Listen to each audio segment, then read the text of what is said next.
네, 어지러운 세상은 아직도 갈피를 못 잡고 있는데요. 국가의 어른으로서 가닥을 잡아주고 계십니다. 박찬종 변호사님 모셨습니다. 어서 네, 오십시오. 안녕하십니까.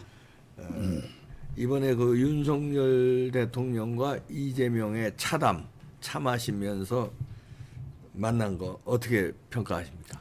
우선 언론이 용어를 영수회담이라고 잘못 해요. 쓰죠. 예. 그 민주당 당사자도 그렇고 국민의힘 당사자들도 영수회담, 그건 잘못된 그렇죠. 단어입니다. 이걸 왕조시대 용어고, 그러니까 뭐 민주당은 그 이재명 대표가 국회의원을 완전히 손아귀에 쥐었으니까 이게 사당화되어 있으니까 거기는 그거 영수일지 몰라도 그렇죠. 이 예. 국민의힘 당 쪽으로 보면 대통령은 대통령일 따름이고 집권 여당의 영향력이 비교적 큰 1호 당원일 뿐이거든. 근데 그 두 사람이 만나는 걸 영수끼리 만난다. 이렇게 되면 둘이가 합의하면 뭐든지 해결이 가능하다. 이런 뜻을 담고 있는데 아니죠. 그건 우리 헌법 취지의 민주적 의사결정 여러 구조에 위배되는 말이죠. 네. 정당 조항에서부터 국회 의결, 그다음에 국회의원의 자율권 이런 데 비춰서 우선 그거를 양자 회담 또는 면담 뭐 이런 용어로 차담. 예. 쓰는데 형식이 참하셨다. 예. 그러면 회담을 하는데 뭐 식사도 했다. 이렇게 해야 우선 그 용어부터 정리할 필요가 있다. 네, 그 절차도 그 이재명이가 막 그 A4용지 15분간 읽기 전에 읽으면서 기자들을 나가지 못하게 막 말하지 막았어요. 그건 어떻게 보십니까?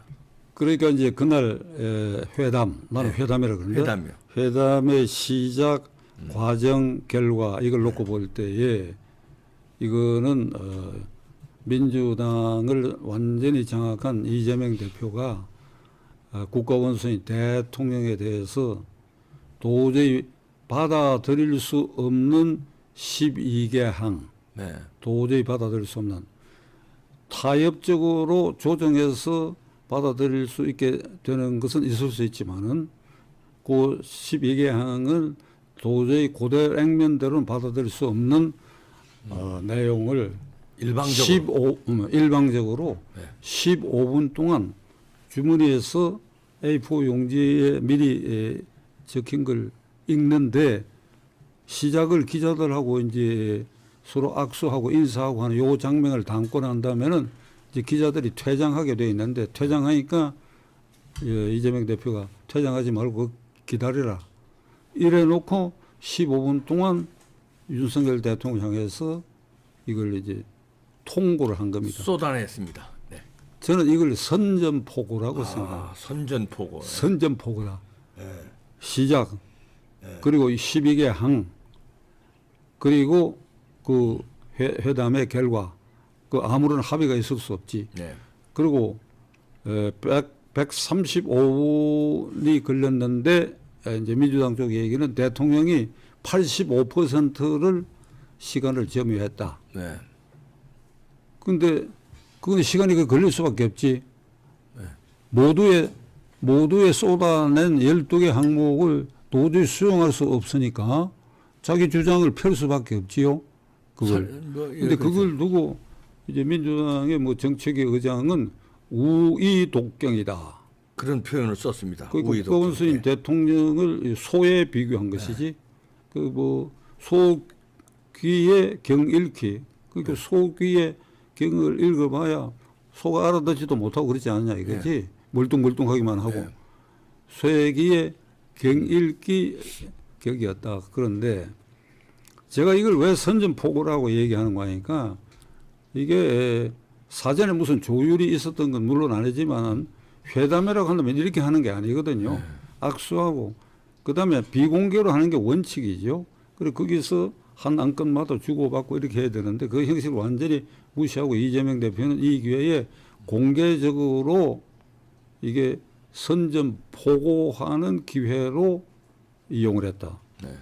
이게 국제법상 선전포고를 하려고 그러면 예를 들면 1941년 12월 7일에 일본군이 하와이 미국의 함대를 기습 공격할 때 선전포고 없었어요. 네.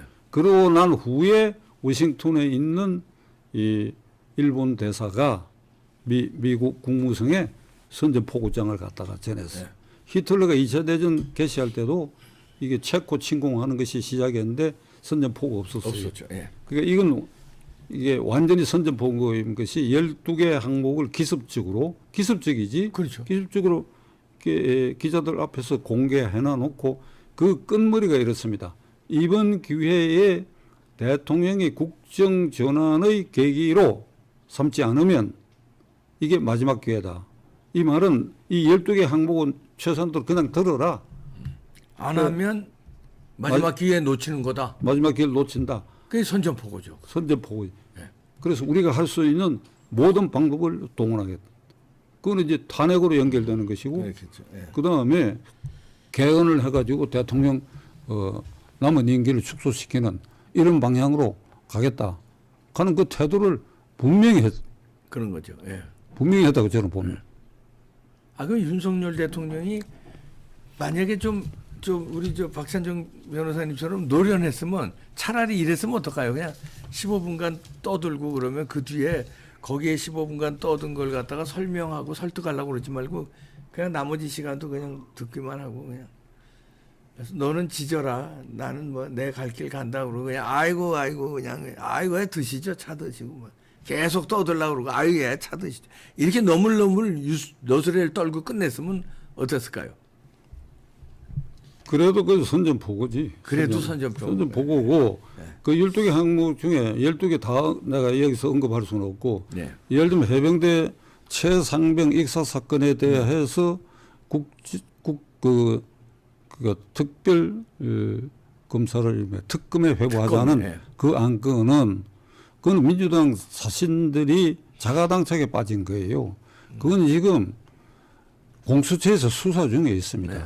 수사 중에 있고 그 공수처로 말하면 문재인 정권 때 그리고 윤 대통령이 당선되고 취임 직전인 그때에 이게 꼼수를 부려가지고 국회에서 무자비한 절차로 이걸 통과시켰거든. 예. 그러니까 검찰 개혁, 검수완박해서 검찰이 뿔난 짓을 못하도록 막고 권리를 뺏고 그리고 이것을 소화할 수 있는 제3의 기관으로 세상에 없이 좋은 금과 옥초에 해당하는 고위공직자 범죄수사처 공수처를 만들었다. 네. 세상에 없는 기관이다. 이게. 네. 그 기관에서 조사를 진행하고 있다.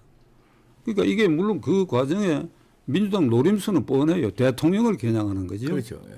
그러니까 그 공수처의 수사 대상인 이종섭 전 국방장관을 수사 중인데도 그리고 출국 금지가 해제된 상태에서도 이 대사로 임명해갖고 이게 공수처에 압력을 가해가지고 출국 금지를 해제시키고 호주에 부임시켜서 말썽에 귀국시켰다. 이런 전 과정 네. 그리고 수사 일의 과정에서 무슨 사단장을 빼라 마라 이런 걸 압력 외압을 했다. 뭐 이런 식으로. 대통령이 직접 외압을 했다. 네. 요걸 이제 고리로 삼으려고 그렇죠. 하는데 이건 제가 법률가 입장에서 이건 대통령이 어떤 관여했든지 간에 그거는 아무런 상관이 없어요. 국군 통수권자 입장에서.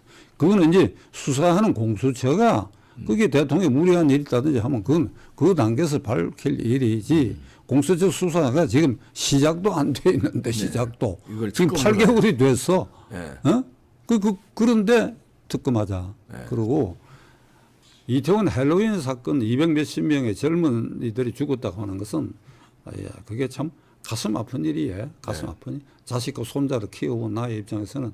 그러나 그것이 사건으로서는 이미 검찰, 경찰 그리고 무엇보다도 민주당이 주도한 그러니까 그 국정조사에서 더 이상 형사사건으로 나오는 게 없었다고. 네. 그러니까 그들에 대한 배상 또는 보상 문제는 그건 얼마든지 충분히 응해야 할 일이지만은 이런 것까지 걸어가지고 그냥 특검으로 갈 거는 아니죠. 그냥 계속 상처를 주겠다 그러고. 그 다음에 선거 직전에 국민 1인당 25만 원씩 생계보조금 주겠다고 하는 거 그것도 또 강조를 했는데 이건 저는 절대로 반대입니다. 이런 식으로 하면 정말 이 나라가 베네수엘라식으로 가요. 네. 그때 이 25만 원씩 줘야 된다고 하는 이재명 대표의 그런 공약과 선전이 계양 을구에서 먹혀 들어갔다는 겁니다. 그러니까. 계양 을구에. 그리고 한 집에 보통 3명, 4명이 있으면 4명 가족이면 100만 원이 들어가거든. 이거는 이미 20대 국회의원 선거 때 민주당이 재미를 본 거거든. 그때 코로나 보조금을 100만 원을 줬잖아요. 그렇죠. 우리 집에도 100만 원이 들어왔어. 이게. 그러니까 이거 뭐 이렇게 생돈이 생겨나 이런 느낌이 들게 마련인데 그때 민주당에서는 선거 공약으로 50만 원을 걸자고 얘기한 일이 있어. 50만 원. 저는 25만 원인데 배로 주자 이러지. 네. 그럼 이게 그다음에 민주당이 50만 원, 100만 원. 그 25만 원도 그러면 국민의힘당이 한 번 주는 게 아니라 매달 주자고 공약을 하자니. 이게 이렇게 돼 가지고 국민들의 그 보편적으로 인간이 보편적으로 가질 수 있는 재물에 관한 욕심을 그 얄팍한 그걸 때려 가지고 표심을 얻고 계속 이 정권을 골탕을 먹여야 돼. 지금 말이죠. 국가 부채가 1,200조가 넘어갔어요. 네. 이게 자꾸 누적되는 겁니다. 이거 하기 13조가 들어가는데 이거 다시 국가가 채권을 국채를 발행해야 돼. 이러면 이렇게 해서 매년 이 국가 채무가 늘어나고 원리금 상환 부담이 늘어나면 이게 결국 다음 세대까지 이게 가는 것이다. 이게야. 그런 건 원래 20, 30대의 책임을 담보로 해갖고 25만 원씩 주고 뭘 계속 퍼주자 하는 거. 그 아마 대통령이 135분 가운데 이걸 아마 상당히 길게 설명했을 것입니다. 네. 자간. 그런데 지금 이제 민주당이 저렇게 이제 거석에 나오고 그 같은 시간에 이번에 처음 국회에 등원하게 된 이재명 직계 강경파 31명이 무슨 더불어혁신 모임이라는 걸 만들었는데 만들었습니다. 그 멤버 중에는 이 순서 당선된 그 김헌란 총장의 이대성 미군 성상납 사건을 뭐 역사적 사실하고 폭로한 김진혁도 있고 김준혁, 예. 김진혁이지. 예, 예. 그 다음에 양문석이라고 그 자기 연구가 없는 대구 수성구에 있는 새마을금고에서 예. 10억 이상을 딸의 중소기업 네. 운영 자금으로 이게 사기 친 거지 사기. 그렇죠. 이 두 사람이 다 당선이 됐어. 그러니까 김진혁은 아슬아슬하게 됐지. 네. 양문석은 아마 느슨하게 되는가 그래. 네. 그러니까 그 사람들이 그날 나왔는데 거기서 다음 모임에 이 김진혁 의원은 이 역사 강의 시간을 만들자. 그 양문석은 기자들에게 나에 대해서 가짜 뉴스를 퍼뜨린 언론에 대해서는 내가 징벌적 손해배상을 하겠다. 이런 걸 기고만장합니다. 국민들이 그를 지지한 국민들이 이걸 어떻게 지금 보고 있는가? 잠깐 이렇게 해서 잠깐 윤석열 대통령을 코온으로 몰아가지고 이들의 목표는 지금 분명해진 것이 그러니까 계속 거부권 행사하고 무슨 총리 지명해도 계속 거부하고 이렇게 코온으로 몰아가지고 결국은 가을에 촛불 시위를 겸해가지고 탄핵으로 들어간다. 108명의 국민의힘당 당선자 중에 9명만 이탈하고 범야권이 민주당 주식 다 뭉치면 탄핵이 가능한데 그렇죠. 지금 평론가들 중에는 그 지경까지 간다면 이 108명 국민의힘당도 이거 다 믿지 못한다. 네. 이 박근혜 대통령 때도 62명이나 해반했죠. 탄핵에 찬성했대. 그 점은 박근혜 대통령의 자충수야. 네. 스스로 이게 장악력이 없었고 이걸 소통을 안 할 것인데 이번에는 108명밖에 안 되니까 굉장히 위험한 수치다. 지금 이재명의 선전포고 그리고 공세 시작 그리고 이제 거기에 대응하는 윤석열 대통령. 그러면 이게 어떻게 윤석열 대통령은 해야 될까요? 그 전에 그러면 그런 걔네들의 그런 계략이라고 그럴까? 그게 민심에 통할까요? 윤 대통령이 어떻게 하는 데는 건 좀 이따 말씀해 주시고 민심에 통할까요? 민심 조석변이란 말이 있죠. 네. 아침 저녁이 변한다. 이제 그런 말도 있고 뭐 정권도 3일 천하다. 뭐 이런 말도 있는데 지금 우리 국민의 이 투표 심리에는 말이지 유권자의 3분의 1이 투표 안 했어요. 3분의 1 투표 안 한 사람들의 심리의 그 중심에는 이재명도 아닌데 그렇다고 윤석열에 대한 이문이 있어서 안 했다고 봅니다. 이게.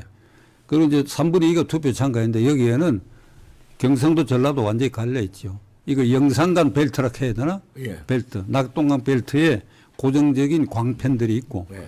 그다음에 그 중간 표심에 그 표가 간발의 차이로 결정된 건데 그러니까 3분의 1이라는 큰 덩치가 투표 참가 안 했고 나머지 3분의 2가 한 걸 가지고 국민의힘당과 민주당의 후보자의 득표율을 따지면 50대 45야.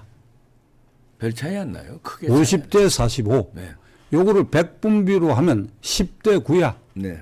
5로 나누면 50이니까 10이 되고 5가 10개니까 그다음에 이건 9개가 되거든. 10대 9야. 네, 10대 9. 이건 뭘 말하는 거면 3분의 1은 큰 덩치를 제외해 놔놓고 이렇게 나왔단 말이야. 그러니까 이것이 그날 하루의 여론조사다 이거야. 이 점은 윤석열 대통령도 마찬가지야.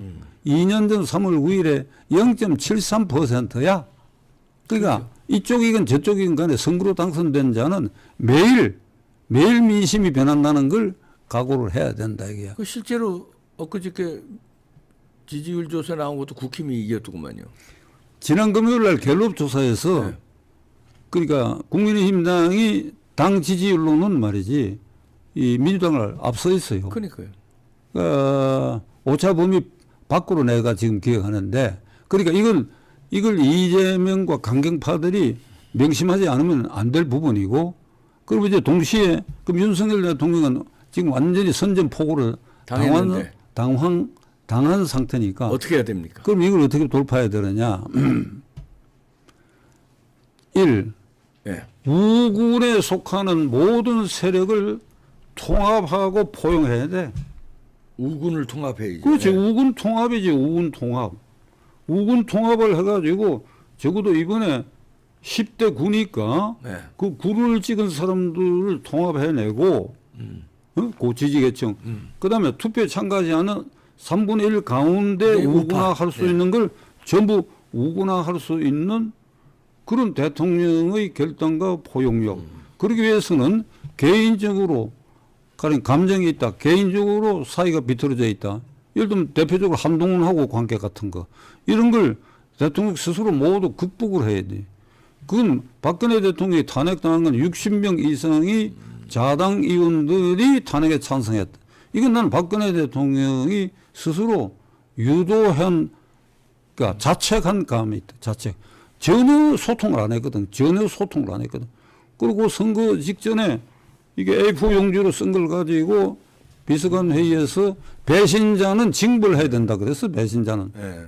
그런 얘기했죠. 그러니까 그런 걸 뚫고 당선된 그 배신자들이 그 탄핵 국민에서 그냥 탄핵 찬성 쪽으로 돌아버렸다. 그러니까 이번에는 그러지 말아야 된다 이런 얘기. 그게 교훈. 반면 당연하죠. 왜 저쪽에서는 민주당 이재명을 대표로 하는 그 열렬 지지자들이 똘똘 뭉쳐가지고 공격하고 들어오는데 이쪽은 이게 풀어지고 퍼져 있어가지고 계속 국지전에서 계속 뚫리게 되지. 국지전을 이렇게 구체적 법안 계속 올리고 하는데 이들 뚫리게 된다면. 근데 이걸 그래도 이거 명분상 막아줄 것은 우군의 이 성을 탄탄히 쌓아야 된다. 그 말은 뭔가 하면 앞으로 사람을 쓰는 데 있어서도 네. 총리고 장관이고 이런 사람을 쓰는 데 있어서도 통합된 우군의 상징적 인물을 써야 되고, 그리고 대통령이 이 용산 개편할 때도 그렇고 당 개편할 때도 대통령 이견이 이런 포용적이고 포괄적이고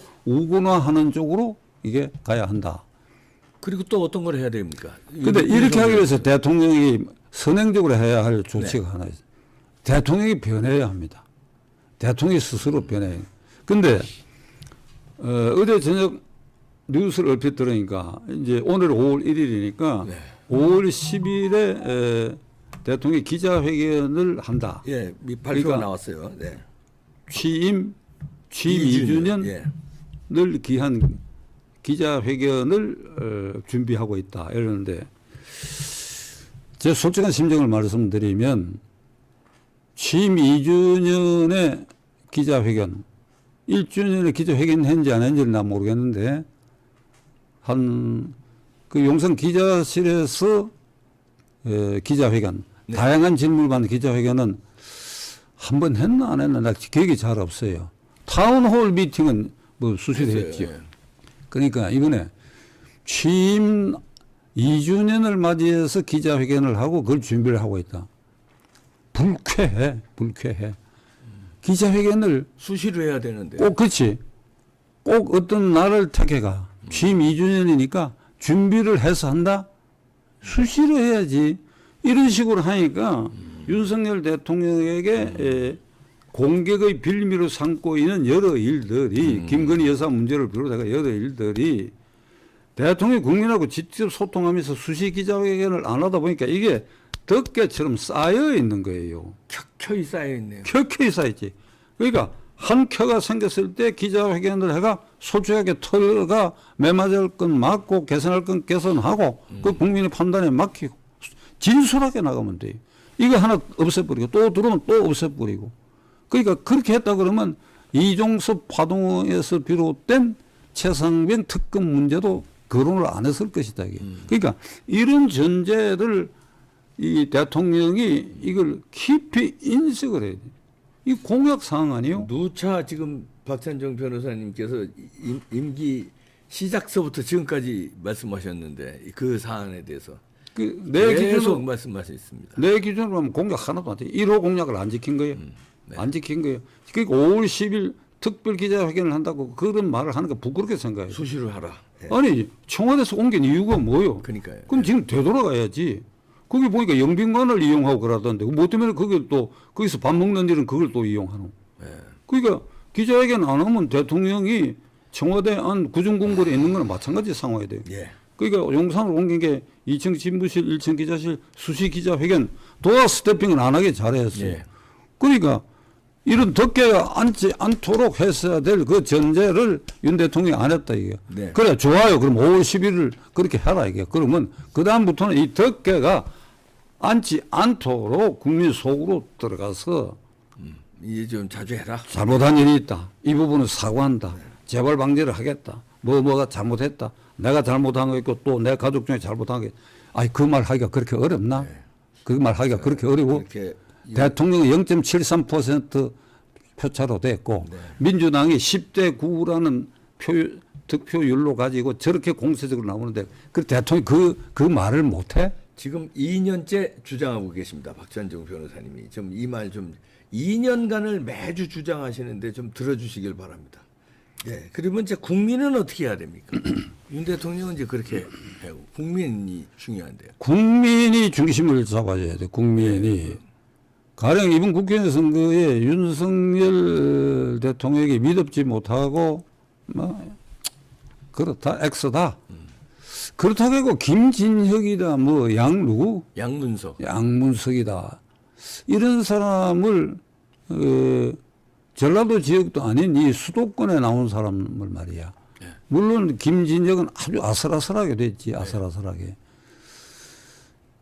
이런 게 이제 국민의 자세다. 1인당 25만 원 주겠다고 하는데 마음이 기울어 가지고 만일 안 찍어야 할 때를 찍었다든지 하는 이런 국민의 마음 같으면 안 됩니다. 코로나가 발생해갖고 2년 차 됐을 때 스위스가 전 국민 1인당 1,000유로인지 그게 우리 돈으로 아마 100만 원 좀 넘을 거예요. 네. 를 일제히 생계 보조금을 주겠다. 스위스는 그 관광 수입이 많은 나라거든. 부자 나라죠. 1인당 국민 소득이 엄청 높은데. 높고 관광 수입이 많지만 실제로 그 나라가 정밀 기계 공업 국가입니다. 예. 시계도 정밀이지만은 그게 항공 부품 같은 거 아주 정밀 기계를 예. 5, 60명 단위의 중소기업이 그걸 생산하는 거.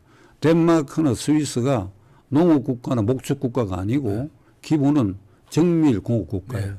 거기에 이제 스위스는 관광까지 플러스 되는데 그게 자연히 이제 그 국민 총소득 면에서는 줄어들 수밖에 없었지. 그러니까 1,000유로씩 주기로 결정해서 국민투표를 붙였는데 압도적으로 부결했어. 네. 압도적으로. 그러니까 우리 그게 선진국이네요. 그게 선진국이지. 그 인구는 뭐 1,000만 정도밖에 안 되지만은 그런데 우리는 인구 5천만 넘고 국민소득 1인당 3만 불 넘고 그래 자유민주 체제를 공유한다 그래 G7 국가가 됐는데 그 스위스 국민들의 이런 자세 이런 게 돼야 정과 사범에 수사 자기와 관계 수사받던 사람 5명이 죽은데도 눈 하나 깜짝 안 하고 지금도 재판을 받고 있는 이런 야당 대표가 당을 장악하고 국회를 장악해서 대통령에 대해서 이렇게 전면전 선포로 나오고 그런데도 여전히 25만 원 그에 대한 향수를 느끼고 있고 그럼 국민은 어떻게 해야 됩니까? 그러니까 이런 국민이 어서는 안 된다 이거야. 된다. 이런 국민이 어서는 국민이 변해야지. 아이고. 그 지금 이 대표가 요원할 것 그걸 같은데. 국민이 변해야 한데 대해서 회의적인 태도인데 그럼 그 기간 동안에 회의적으로 보고 있는 동안에 국민이 계속 그런 자세라면 그 나라 망하는 꼴로 가는 것이지. 이게 정치하는 사람들이라는 게 앞뒤 가립니까? 자기 기득권만 지키면 그만 아니에요. 그 얘기 좀 엉뚱하지만은 이번에 새로 등원하게 된 22대 당선자 108명의 그 국민의힘당 의원 네. 이 사람들 전투력 전혀 없어요. 내가 뭐 거기 그럼 뭐 이제 우리 내가 친한 사람도 많이 당선됐지만 기본적으로 네. 지금 이 사람들 머리는 그 여야 양자회담의 결과가 어떻고 이게 전혀 관심 없어. 왜? 그러니까 4년 임기 보장돼 있거든.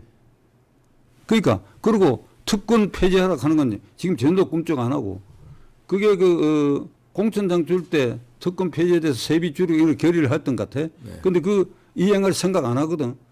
이게 국회 내규가 개정 안 되면 민주당이 안 따라오더라도 국민의힘당이라도 단독으로라도 해야 되는데 지금 그거 할 기미가 전혀 안 보여요. 그러니까 4년은 이 향기로운 특권에 이게 보장을 받았다.